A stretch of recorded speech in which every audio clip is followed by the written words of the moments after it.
Wife വന്നില്ലേ ഓടാൻ? ഇല്ല. കല്യാണം കഴിഞ്ഞാൽ കൂടെ ഓടാൻ പങ്കാളി ഉണ്ടാവും പറഞ്ഞിട്ട്.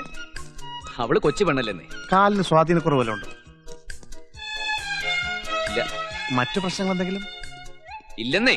എന്നാ ഉടനെ ഉണ്ടാവും. അപ്പൊ എന്നെ കൺസൾട്ട് ചെയ്യാൻ പഠിക്കല്ലേ? വൈഫ് വന്നില്ലേ? ഇല്ല. ഭാര്യ വന്നില്ലേ കൂടെ ഓടാൻ? ഭാര്യ നിന്റെ അമ്മയുടെ.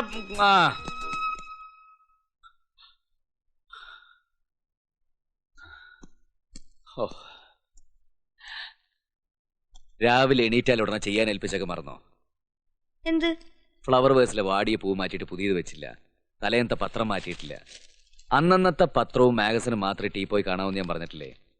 ഇതൊക്കെ ഇത്രയും കാലം ചേട്ടനല്ലേ ചെയ്തോണ്ടിരുന്നേ? ഇനി അങ്ങനെ തന്നെ തുടർന്നാ പോരെ? അത് പറ്റില്ല. വീട്ടിലെ പെണ്ണുങ്ങളെ അതൊക്കെ ചെയ്യേണ്ടത്. ഓരോ വീട്ടിൽ കയറി ചെല്ലുമ്പോൾ അവിടുത്തെ മുറ്റവും സ്വീകരണ മുറിയും കണ്ടാലറിയാം ആ വീട്ടിലെ സ്ത്രീയുടെ സ്വഭാവം. ഓരോ സാധനങ്ങൾ ഇരിക്കേണ്ടടുത്ത് ഇരിക്കാവൂ. അതും ദിവസവും പൊടി തട്ടി വൃത്തിയാക്കി സൂക്ഷിക്കണം. ഒന്നും അങ്ങോട്ട് പറയിപ്പിക്കാതെ അറിഞ്ഞു ചെയ്തൂടെ? ചെയ്യാന്നേ. ചേട്ടൻ പോയി കുളിക്കാൻ നോക്ക്. പത്രവായന കഴിഞ്ഞിട്ടുള്ളൂ കുളി. ഞെടുക്ക്. ആഹാ, അത് കൊള്ളാം. ഞാൻ വായിക്കല്ലേ? ഓട്ടം കഴിഞ്ഞ് വന്നാൽ ഉടനെ പത്രവായന. ആ നേരത്തിനുള്ളിൽ വിയർപ്പാറും. അത് കഴിഞ്ഞ കുളി. അതാണ് എന്റെ രീതി. എണീറ്റാൽ ഉടനെ ബെഡ് കോഫി കിട്ടിയില്ലെങ്കിലും എനിക്ക് പത്രം കിട്ടണം. മൃദുലെ, നീ ഇങ്ങനെ തുടങ്ങിയാലെങ്ങനെ? എനിക്ക് ഓഫീസിൽ പോണ്ടേ? നീ ഇവിടെ തന്നെ ഇരിക്കല്ലേ? സൗകര്യം പോലെ ഇത് വായിക്കാലോ. വാർത്ത ചൂടോടെ വായിച്ചില്ലെങ്കിൽ പിന്നെ എന്തിനു കൊള്ളാം? ആറിയ കഞ്ഞി പഴങ്കഞ്ഞിന്നല്ലേ? ഇതാർക്ക് വേണം? കാർഷിക വാർത്തയും പരസ്യം അല്ലാതെ ഇതിനകത്ത് വേറെ എന്താ ഉള്ളത്? ഇരുന്ന് വായിക്കി.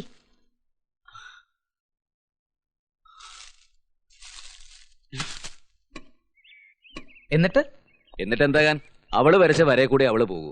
നാളെ മുതൽ ഒരു പത്രം കൂടി ഇടാൻ പറ. അതേ നടക്കൂ. അതെ, തുടക്കത്തിലെ ഇങ്ങനെ ഭാര്യയുടെ താളത്തിനൊത്ത് തുള്ളാൻ തുടങ്ങിയാലേ സംഗതി ആകെ താറുമാറാകും. പുരുഷൻ ആഗ്രഹിക്കുന്ന വഴിയെ സ്ത്രീയെ കൊണ്ടുവരണം. അതാണ് വിവാഹ ജീവിതത്തിന്റെ വിജയം. അതിനവള് വഴങ്ങുമെന്ന് എനിക്ക് തോന്നുന്നില്ല. വേറൊരു സാഹചര്യത്തിൽ നിന്നും ശീലത്തിൽ നിന്നും വന്നതല്ലേ? നിന്റെ ശീലങ്ങളുമായി പൊരുത്തപ്പെടാൻ കുറച്ച് സമയം എടുക്കും. ഒരു ചെടി തന്നെ ഒരു സ്ഥലത്ത് നിന്ന് വേറൊരു സ്ഥലത്തേക്ക് പറിച്ചു നട്ടാൽ വേര് പിടിച്ച് പച്ച പിടിക്കാൻ കുറച്ച് ദിവസങ്ങൾ എടുക്കും. ഇതും അത്രേ ഉള്ളൂ. ശരിയാവൂല്ലേ? ശരിയാവാതെ എവിടെ പോവാനാ? അപ്പോഴും പെട്ടി എന്റെ കയ്യിൽ.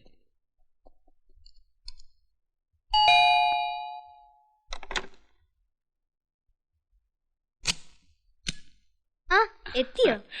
മണി ഒന്നായിട്ടും കാണാഞ്ഞപ്പോ ഞാൻ അങ്ങോട്ട് വിളിക്കായിരുന്നു. കൈ കഴുകിക്കോളൂ, ഊണ് റെഡി. ഊണ് വെച്ചോ? പതിവ് പോലെ ഫാസ്റ്റ് ഫുഡ് ഷോപ്പിലേക്ക് ഓടാൻ തയ്യാറായി വരികയായിരുന്നു ഞാൻ. എന്നെ അങ്ങനെ അങ്ങ് കളിയാക്കൊന്നും വേണ്ട. ഞാൻ പറഞ്ഞില്ലേ എല്ലാം അതിന്റേതായ സമയമാകുമ്പോ ശരിയാവുമെന്ന്. സംഗതിയൊക്കെ മനസ്സിലാക്കി വരുന്നല്ലേ ഉള്ളൂ. സത്യം പറഞ്ഞ എനിക്കൊരു പേടിയുണ്ടായിരുന്നു. എന്റെ ചിട്ടകളും ശീലങ്ങളും ഒക്കെ ആയിട്ട് താൻ പൊരുത്തപ്പെട്ടു വരുമെന്ന്. ഒരു പേടിയും വേണ്ട. ഏത് സാഹചര്യമായിട്ടും പൊരുത്തപ്പെടാൻ എനിക്ക് പറ്റും.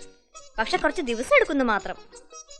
അപ്പൊ ഒന്നും അറിയില്ല എന്ന് പറഞ്ഞത് എന്നെ ചൂടാക്കാനായിരുന്നു അല്ലേ? ചേട്ടൻ ഇഷ്ടമുള്ളത് എന്താന്ന് വെച്ചാ പറഞ്ഞോളൂ. നാളെ മുതൽ അതൊക്കെ റെഡി ആയിരിക്കും. പറയട്ടെ? പറയുന്നേ.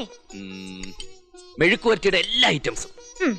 ഫോർ എക്സാമ്പിൾ, നാടൻ പയറ്, വെണ്ടയ്ക്ക, കൂർക്ക, അമരയ്ക്ക, ബീൻസ്, പാവയ്ക്ക, പയറ് തീയല്, വഴുതനങ്ങ തീയല്, തേങ്ങാ ചമ്മന്തി. മതി മതി, ഇനി കഴിച്ചാട്ടെ. ഈ പറഞ്ഞതൊക്കെ ഓരോ ദിവസവും ഓരോന്നായിട്ട് ഉണ്ടാക്കി തരാൻ ഞാൻ അവളോട് പറയാം. അവളോ? ആര്? സത്യഭാമേ. എന്തോ?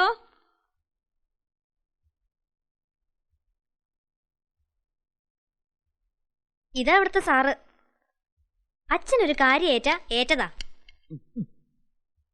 ചോറി കല്ലുണ്ട്, നോക്കിയിടണം. ഒന്നിനും രുചിയില്ല. എനിക്ക് വലിയ കുഴപ്പമൊന്നും തോന്നിയില്ല. കഴിക്കുന്നേ. ചേട്ടന്റെ നാക്ക് എനിക്ക് വലിയ പരിചയമില്ലല്ലോ. ചേട്ടൻ തന്നെയല്ലേ പറഞ്ഞത് 1-2 ആഴ്ച കഴിയുമ്പോ ശരിയാവുമെന്ന്. നമ്മുടെ രീതിയായിട്ടൊക്കെ ഒന്ന് പൊരുത്തപ്പെട്ട് വരണം, അത്രേ വേണ്ടൂ. രുചിയില്ലെന്ന് പറഞ്ഞിട്ട് വെട്ടി വിടുങ്ങണ കണ്ടില്ലേ? എന്നാ വെള്ളം കുടിക്ക്.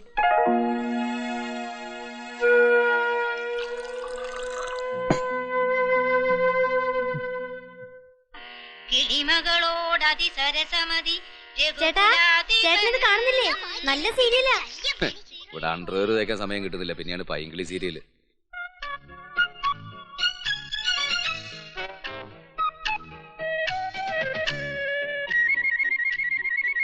അവിടെ എന്തെടുക്കുക? അല്ല, തേക്കിയായിരുന്നോ? എന്നോടെന്താ പറയാഞ്ഞത്? നിനക്കവിടെ സീരിയല് കണ്ടേ? പിന്നെ അത് മിസ്സാക്കാൻ പറ്റുമോ? നാളെ പുറത്തോട്ടിറങ്ങാൻ തേച്ചതൊന്നുമില്ല. ഇതും കൂടെ ഒന്ന് തേച്ചേരേ. മോളവിടെ നിന്നേ.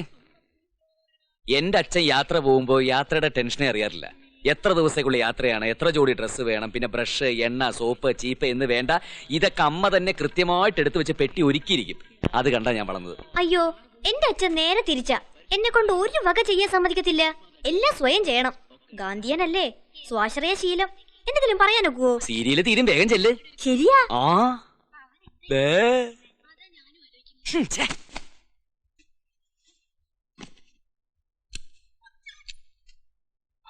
പെട്ടിയിലെല്ലാം എടുത്തു വെച്ചില്ലേ? ഒന്നും മറന്നിട്ടില്ലല്ലോ. രാവിലെ എപ്പോഴാ പോവേണ്ടത്? 6 മണിക്ക് ഇറങ്ങണം. എന്നാ ഉറക്കൊളക്കണ്ട, കിടന്നോ.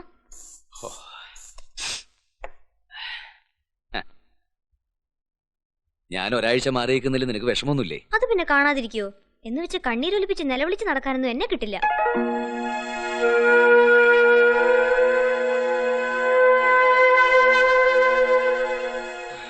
പിന്നെ ഇന്ന് നരേന്ദ്രന്റെ മോളുടെ ബർത്ത്ഡേ പാർട്ടി വെച്ച് പലരും എന്നോട് ചോദിച്ചു, നിനക്ക് വിശേഷം വല്ലതും ഉണ്ടോന്ന്. ആ, കല്യാണം കഴിഞ്ഞാലുടനെ നാട്ടുകാർക്ക് അറിയേണ്ടത് അതാണല്ലോ. ഒരു 3 വർഷത്തേക്ക് അങ്ങനെ ഒരു വിശേഷത്തെ പറ്റി ആലോചിക്കുന്നേ ഇല്ലെന്ന് ചേട്ടന് പറയായിരുന്നില്ലേ? 3 വർഷോ? മൃദു എന്ത് വിഡ്ഢിത്തായി പറയുന്നത്? എന്ത് വിട്ടിത്തം? ഇപ്പൊ ഒരു മനുഷ്യന്റെ ശരാശരി ആയുസ് 50ഓ 55ഓ വയസ്സാ. എനിക്കേ ഇപ്പൊ തന്നെ വയസ്സ് 30 കഴിഞ്ഞു.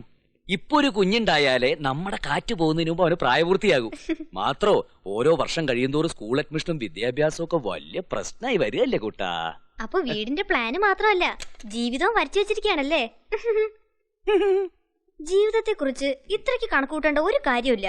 എത്രയൊക്കെ പ്ലാൻ ചെയ്താലും ഓരോരുത്തർക്കും ഓരോ വിധിയുണ്ട്. പ്രസവത്തോടെ ചില സ്ത്രീകൾ മരിക്കാറില്ലേ? ഓ, അതാണോ കാര്യം? അതിലൊന്നും വലിയ കാര്യമില്ല. കാൽക്കുലേഷൻസിലൊന്നും വലിയ അർത്ഥമില്ലെന്നേ ഞാൻ പറഞ്ഞുള്ളൂ. എന്തായാലും മാരീഡ് ലൈഫ് ശരിക്കും എൻജോയ് ചെയ്തിട്ട് മതി കുഞ്ഞുങ്ങളെ പറ്റി ചിന്തിക്കുന്നത്.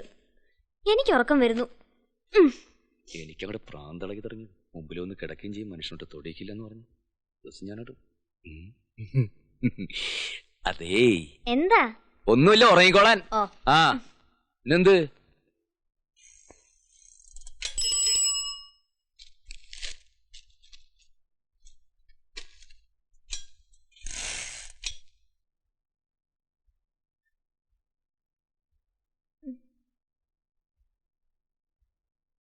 ചേട്ടാ ഇറങ്ങാറായോ? ആ, ഇറങ്ങായി. എന്നാ ലൈറ്റ് കെടുത്തിക്കോട്ടെ. മണി 6 കഴിഞ്ഞു. ഇനി ഉറങ്ങാൻ പോവാണോ? താമസിച്ചല്ലേ കിടന്നത്, കുറച്ചുകൂടെ ഉറങ്ങട്ടെ.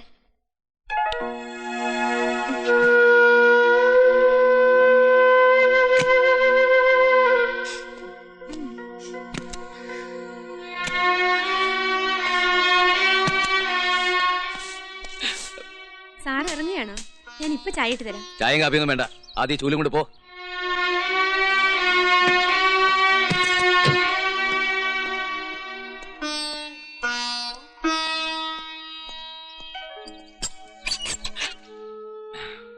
മൃദുല എണീറ്റില്ലേ? അവൾക്ക് നല്ല സുഖമില്ല. ഞാൻ കിടന്നോളാൻ പറഞ്ഞു. പോട്ടെ, സമയായി.